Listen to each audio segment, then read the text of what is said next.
Cardiovascular physiology, exploring the interplay between cardiac output and venous return. Welcome to our deep dive into cardiovascular physiology. Today, we will explore a topic that sits at the very heart of understanding the entire circulatory system, the intricate relationship between cardiac output and venous return. This is not only a foundational principle but is also nuanced and essential for anyone interested in how our bodies maintain balance and health. Let us start by examining the fundamental principle that governs the closed loop of our circulatory system. In essence, cardiac output, which refers to the amount of blood pumped by the left ventricle into the aorta every minute, must, over time, equal venous return, which is the volume of blood returning to the right atrium from the body's veins. In a steady state, it is impossible for the heart to consistently pump more blood than it receives, or vice versa. This is the unity of cardiac output and venous return. To clarify, cardiac output is the product of heart rate and stroke volume,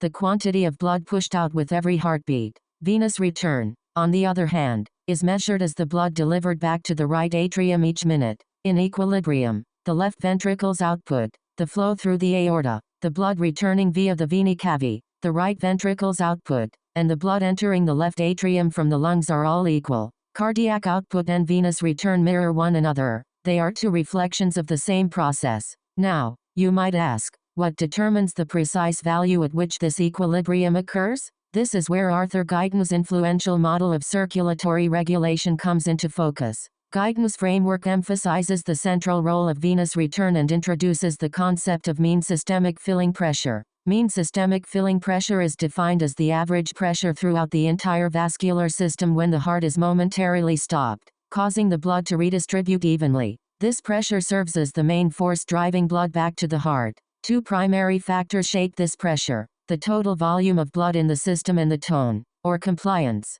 of the veins. When blood volume increases, so does mean systemic filling pressure. Similarly, when sympathetic nerves stimulate the veins, causing them to constrict, the veins become less compliant. This squeezing effect pushes more blood toward the heart, further raising the filling pressure. Think of mean systemic filling pressure as the upstream pressure for venous return, while right atrial pressure is the downstream pressure. Guyton's model uses two critical curves to describe the relationship between cardiac output and venous return, both plotted against right atrial pressure. Let's start with the venous return curve. This curve illustrates how venous return changes as right atrial pressure varies. As right atrial pressure decreases, venous return increases because the pressure gradient driving blood back to the heart grows larger. When right atrial pressure equals mean systemic filling pressure, there is no gradient, and venous return ceases. If right atrial pressure drops very low, the large veins entering the thorax can collapse,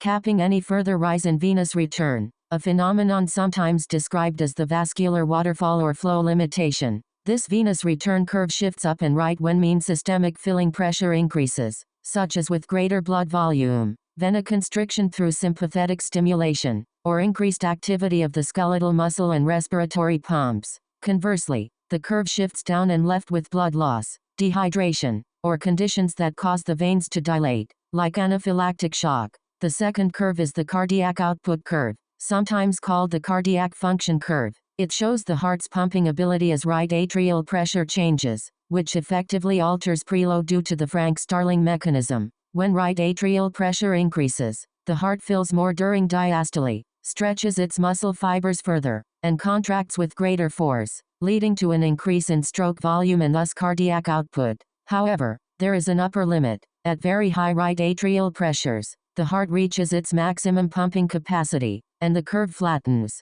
When the heart's contractility improves, perhaps from sympathetic stimulation, certain hormones like adrenaline, or medications such as digitalis, the cardiac output curve shifts up and to the left. When contractility decreases, as seen in heart failure, acidosis, or hypoxia, it shifts down and to the right. An increase in afterload, like high blood pressure, can also lower the curve. The most important takeaway is that the body's actual cardiac output and venous return, at any moment, are set by the point where these two curves intersect. This intersection determines the operating right atrial pressure and the matching values for cardiac output and venous return. Our cardiovascular control systems, including reflexes like the baroreceptor response, are constantly fine-tuning both curves to ensure adequate blood pressure and flow are maintained. To illustrate how this dynamic system works, let's consider a few practical scenarios. During exercise, the venous return curve shifts upward,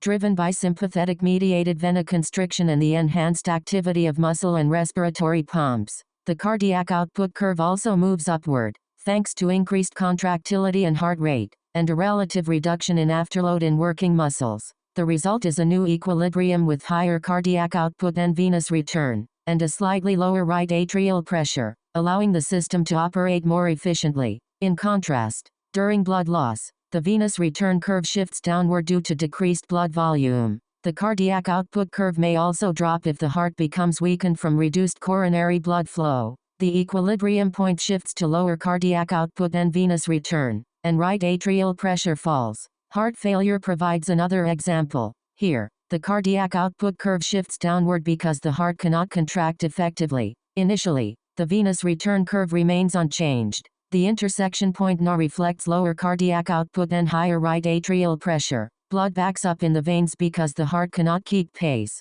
Over time, the body may try to compensate by retaining fluid and increasing blood volume, which shifts the venous return curve upward and may help restore cardiac output. But this comes at the cost of even higher right atrial pressure, often resulting in swelling or edema. In summary, the key principles are as follows. Cardiac output and venous return are equal in the steady state. Cardiac output is governed by the heart's ability to pump, shaped by factors such as preload and contractility, while venous return is governed by the pressure difference between mean systemic filling pressure and right atrial pressure. The point where these two forces meet determines how the circulatory system operates at any given moment, and our bodies are constantly adjusting to maintain this delicate balance through a range of neural, hormonal, and local mechanisms. Thanks for tuning in. If you enjoy our content, please like, share and hit the subscribe button. It's the Everything Surgery Podcast. Dissect the extraordinary.